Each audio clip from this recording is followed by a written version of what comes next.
Level 86. Huh? Once you reach level 100, you'll be able to evolve into a more advanced life form. Welcome to Spring Anime. I am Dom from the Otaku Room, and if it's your first time here, welcome. If I earn your favor, slap the crap out of that like button and, of course, subscribe. We cover weekly anime here where we review weekly episodes. All right, we have one today. We have to talk about ReMonster. And with this show, I don't know if you guys know, but, well, those who are on the channel and you frequent my content, For those who are new to the channel, you don't know, but I love dubbed anime. I don't care what anybody says. I don't care, about nothing. I've been watching anime for, I don't even want to say the amount of years, but since like 94, okay? Like it's been a long time. I don't care. My first brush with anime was dubbed. I love dubbed. I don't speak Japanese no matter how many times I've tried through my life. I understand a word here and there. For the most part, I don't speak it. So for it to be dubbed is just awesome. And post 2010, dubbed anime has just been fantastic. Voice actors absolutely kill it and crush it. And for the most part, like every other piece of media, even in Japanese, of course, you're going to have your onesie, twosie duds that happen. In Japanese, too, there's some that aren't really voice acted well. You just can't really tell because you don't speak the language. Okay, that's enough. Dubbed ReMonster day and date. Woo! Freaking awesome. That immediately takes it up one base point up for me for watchability, enjoyability, and entertainment. How do you say it? Like the ability to not, or the option to not have to sometimes pause or rewind to catch something in case like I missed it because I didn't read it fast enough. Because we all have those moments. Maybe you look down, maybe you drink a little bit of water, maybe you're eating or something, you look down for a second, like, shit, and you pause and you go back for a second, just that on its own, one base point up. For the show itself, let me give you one gripe about it. Let me just put my one thing that I don't like about the show out, and then I'm going to talk about the rest of the show, which I absolutely loved. I think this was an awesome first episode, and I cannot wait for more. So let me put this one thing out there right now. And here it is. It's very rare that anime actually does this. It's not too often that it actually happens. Most time, it's Trunk-kun, Boat-kun, Train-kun, something else that takes out just a normal person, like everyday high school, college, salary person, In this show, though, our main character, Gabiru, I'm probably confusing with the slime stuff. I'll learn his name eventually, but our main character, Kanata, because that's what his name is in a past life, he was from a different world that had abilities and powers and a bunch of weird stuff going on.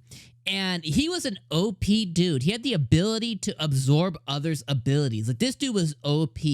And he obviously partnered with somebody who wanted to kill him and had it out for him and everything else, which is completely fine, and which is totally fine, by the way. But she ends up killing this dude.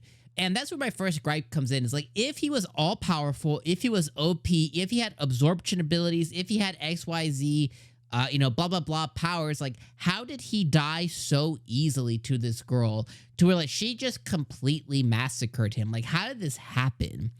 And that's where my first kind of, like, gripe complaint comes in, is, like, it's not too often that someone was completely OP, unless they were the hero. It's not too often that someone was completely OP and, like, knew the ways of the world and knew, like, jujitsu and, karate and kung fu and everything else. And then they just died. They got killed by somebody. And I'm like, okay. So that's kind of like that's like my really only gripe, is he was like all powerful, but yet he died seemingly so easily. I'm sure as the show goes on, we'll learn more about his specific death, how it came to be, how he got played, how he got cornered, how he died, whatever. I'm sure we'll learn more about it, and I don't not think that will happen. I'm 100% certain that we'll get some kind of flashback or something of how he died and how he came to be. All right, now that we moved on, past that. So he wakes up after being killed. He wakes up as a goblin, a newborn goblin. And one of the things I thought was really, really cool about this world is goblins age really fast. Within 4 days, he was like adult version of himself. And he decided because of that, he partnered with the strongest built person. He later partnered with someone who's a really good archer and stuff like that too. But he picked the cream of the crop between his brother and sisterins that were born. And he goes out and he begins to like level up and stuff.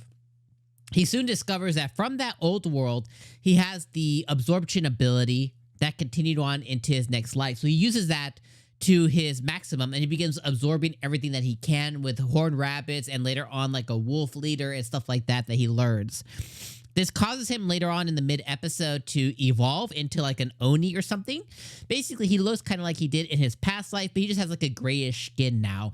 And he evolves and he basically becomes the new leader of the goblins. And he begins teaching them like how to like do like kung fu. Basically, he's building this like goblin army of, if goblins IQ level was here, it's now going to be like really up here, like, you know, human level, if not surpassing it in some cases based on this world, at least it seems.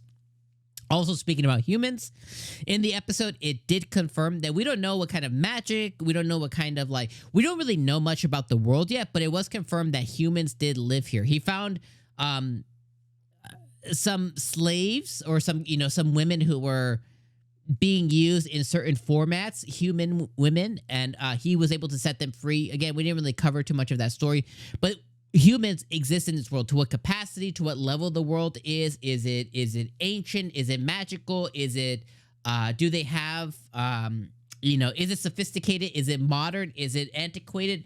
We don't quite know yet, but as he goes out into the world, we'll learn more.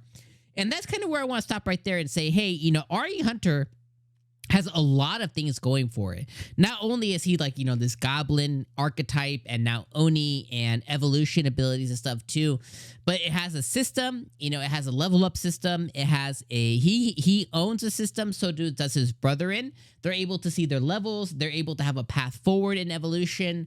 So he's going to be able to set up this really cool goblin, like I said earlier, like this goblin like army or society, which I think is really, really cool as well too.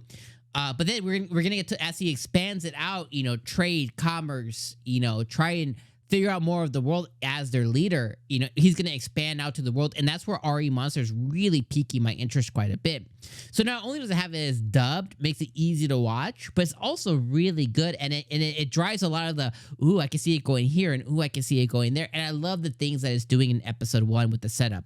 Also, the OP was okay. I'm not gonna say it was bad or good. It was okay, as well as the ED was okay. But next episode looks really interesting. Next episode, also he's gonna have a goblin harem because the girl who was the bow, the archer girl, she leveled up at the end of the episode too. So he's gonna have a harem, which I think is really cool, a goblin harem. But I mean, they have humanistic features. There's just some slight different skin color. But the end of the episode, look, that kind of set that up too. So we know we're gonna have some stuff go down here. As we find out more about the world. But anyways, ReMonster episode 1, fantastic. Can't wait to watch more. I will be joining you guys next week. This is one that I'm watching each and every week. I thought they nailed episode 1. That one little minor nitpick was the only one. Outside of that, awesome. Can't wait to see what comes next. So let me know what you guys thought in the comments down below. Appreciate you being here for episode 1, whether you're new or old to the channel. I'll see you for more as we continue on in the weeks of ReMonster. Peace.